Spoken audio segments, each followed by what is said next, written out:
Matod pa rin ni Brad, maayong buntag. Sige naman ko og simba kada adlaw nangalawat sab ko. Ako na pod deliverance akong balay. Pero dili man gihapon ko katulog, unya sige gihapon ko pangatol sa tibuok lawas. Unsa may akong buhaton, Brad? Nahimo naman ako tanan. So, consult your doctor. Anak yun, dool og doktor. Kay aron mahibaw-an na to unsay cause anang imong insomnia o ngano po nang nangatol man ka. Atong klarohon nga kining exorcism and deliverance dili ni tambal sa tanang sakit. Mao nang giklaro ni ganiha nga dunay duha ka klaseng sakit. Natural illness mao nang gikinahanglan adto sa doktor o diferensya sa utok itong psychiatrist. Unya katong preternatural illness nga gikan sa yawa maunay ayuhon pinagi sa mga sacramentals. So kung pananglit gibuhat na nimo ang spiritual remedy pero wa gyapon mo epekto, gibuhat na kita nimo tanan. So basin og natural ang imong sakit nga nagkinahanglan kag doktor, go to your doctor. Mao nito ba? Okay, klaro kayo to ha. Duha ka klase ang sakit, natural o preternatural. So naa pa ba'y mangutana?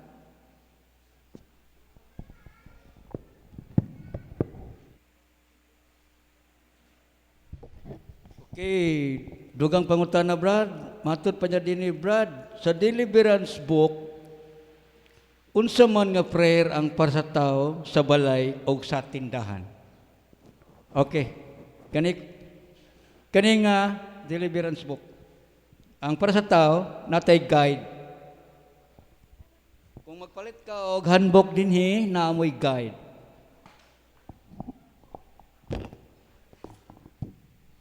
Tagaan mo guide. Mao na siya, ma'am. Basahon gini niya sabton kaniya. Gikan gid ani. Dayon sa taon hatagan lagi ka guide para mahibala nimo unsa nga page. Oh, guide ni siya guide. Pero kani nga handbook. So kung gusto mong mga prayer sa yang gipangutan na tao, tindahan o balay, naamoy kaan mo guide. Aron kamo na matut pa ni Brad Sirwen, kamo na mag-deliveran sa inyong balay. Okay? Nasabtan to? Okay, follow up na pangutan na, Brad. Na ako'y amiga nga may habak sa una, pero iyan ang gitangtang o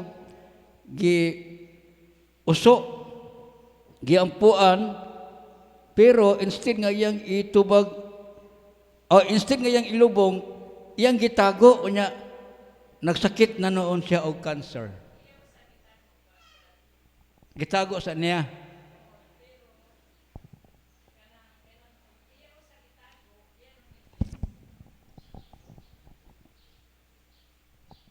Imong amiga. May buntag. Kanang, dire naman gud mi last time, atong July, unya, may habak na sila pareho mag-asawa niya kana na ang sa iya pagpamati dire iya nang gitangtang pero waiting siya sa iyang mga sacramentals nga gi-order sa online. So ang iyang gibuhat murag iya anay iya gitangtang kahuman iya giprayeran gi-sprinklean og holy water pero iya gitago usa kay wala pa daw kuno ang iyang mga ang katong iyang gi-order nga Saint Benedict unya pagkahuman niya niabot na so iya na to giwer human nga na bless unya na kuana niya nga nagka-cancer siya sa pantog unya worse ra ba nga kuan mao na nga unsay kuan adto niya. Brad, ang iyang sabot nahihabak yang amiga nag-order og online sa ang mga sacrament religious items sa online, giampuan ang iyang habak, Brad. Giampuan ko no ang iyang habak sa prayer nga gigamit sa kanang yang amiga. Nagpa-doktor. Nya karon, Brad, nagsakit na nung siya cancer. Unsa man tong pag-ampua, gi-deliverance ang habak? Ha? Nya wala niya gi-dispose, gitago gyapon sa balay.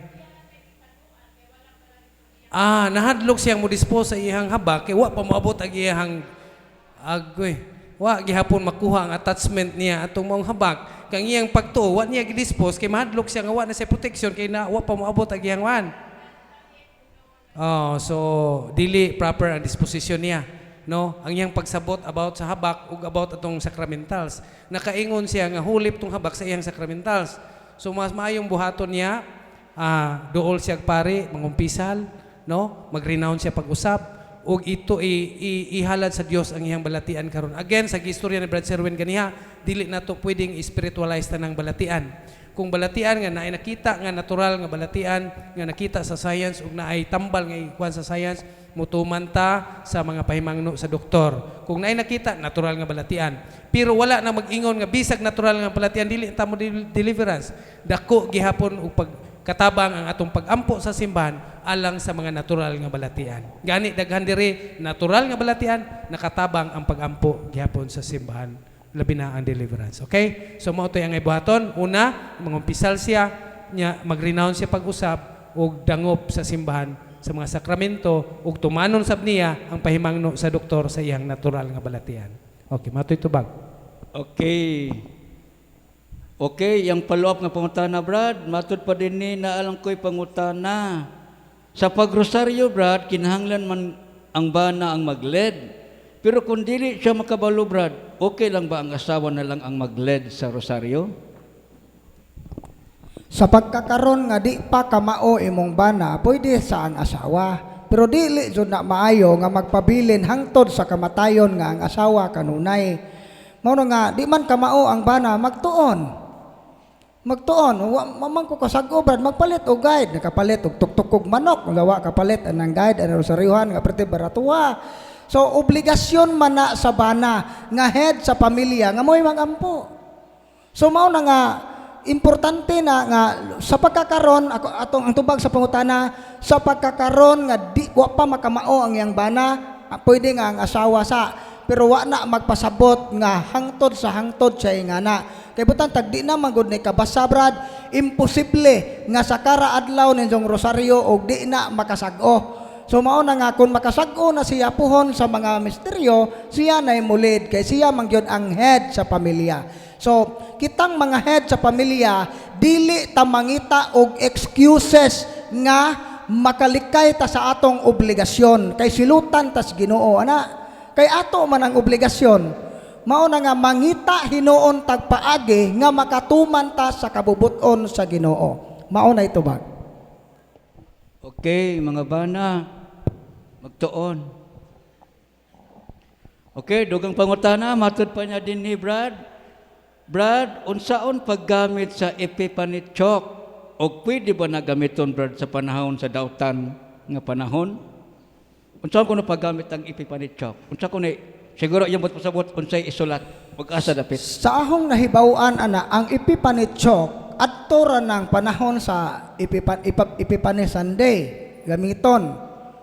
So kana siya isuwat siya sa bungbong katong chalk nga gi-bless sa pare unsa naay prayer ana nga sundo nimo mangayo po kag prayer sa pare mapara ana na isuwat nimo tong 20 plus M plus C plus B plus 26 2026 man. So ingon ana mo na isuwat nga i-bless unta sa Ginoo karong tuiga ang pultahan ana na isuwat sa pultahan sa imong balay. Pero sa ahong nahibaw-an ana adto ra ng Domingo sa Epipanya wa ko kahibaw og pwede pa ba na gamiton karon. Wa ko kahibaw ana nga kuan kay kini gong mga sakramental sa simbahan na siya specific nga balaod gyud mo na nga og ato nang lapason basig makalapas ta na. Sorry, wala gyud ko kahibaw kung pwede ba gamiton ang chalk sa laing adlaw kay sa ahong nahibaw-an na panahon ra na sa Epiphany. Okay, dugang pangutana o follow-up niyang pangutana, Brad, matud pa niya. Kanang magrosaryo, Brad, nga makatulog, pero mahuman man pud nako. Unya, unsa may akong sala na, Brad, nga makatulog ko nga magrosaryo, dunggon ba akong pagampo, Brad? Dunggon pa kuno yung pagampo nga pagrosaryo nakatulog siya, pero kabalo siya nga nahuman? Dunggon pa kuno ang iyang pagampo?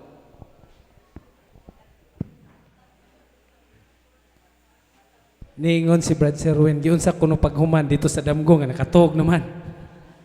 So mao na mga igsono, ang yawa grabe gyud ang atake sa yawa, labi na panahon sa pagampo.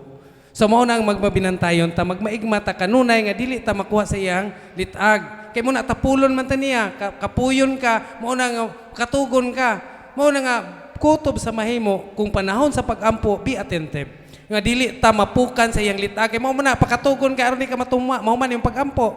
Ako ana sa una, kung makatugo mo balik ko sa uno. Ha? Balik ko kuno. Nga na, nahitabo na ko na, kan makatugo.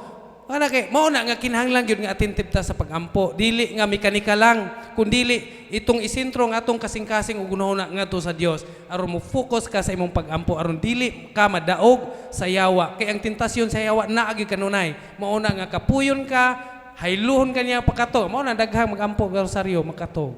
So mao na magbantay ta niya na mga igsoon. Mao na ito bang. Okay, nag-follow up siya gamay, Brad.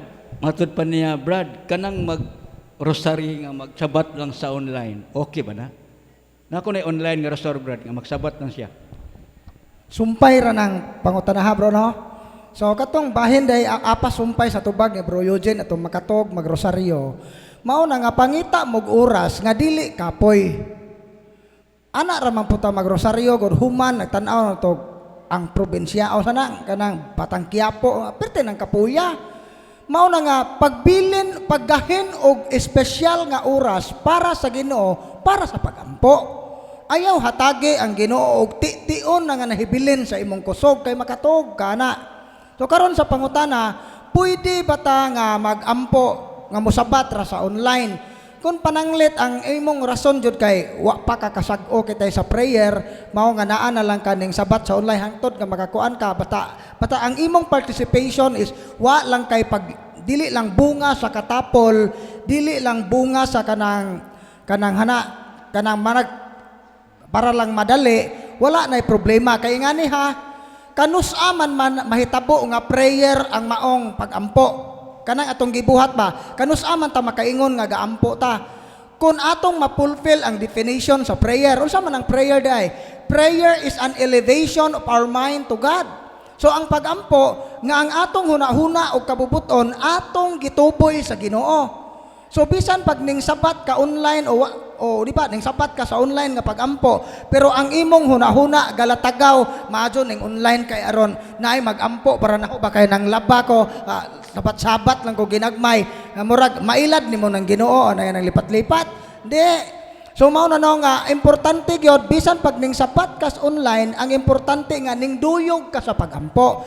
Dili kay kanang para lang naay magampo para nimo unya sabat-sabat nagaginagmay lahi na nga intensyon. Balikon ako, ang pagampo ang atong hunahuna o kabubuton atong gituboy sa Ginoo. Kung ang atong hunahuna o kabubuton wa na gani na mapunting sa Ginoo, wa na taga-ampo ana. Mo na ito ba? Okay, daghang salamat, Brad. Nya dugang pangutana matod pa ni Brad.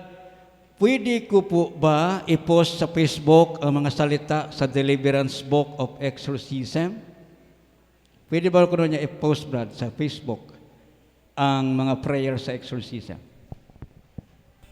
So, ang prayer of exorcism dili gyud na pwede i-post sa Facebook kay basin og makuan na sa mga tao nga ang mga laygo pwede day mo gamit ana nga prayer. Kung naa man gani kay i-post nga prayer, sito it nga dili siya prayer of deliverance. O dili siya prayer of exorcism. Kay balikon ako, ang exorcism prayer ang makahimo ana mga pare ra. Kitang mga laygo ang atong mahimo is only deliverance prayer. So sito it nga kanang imong gipang-post nga prayer ana para na sa tanan, pwedeng magamit sa pare og laygo.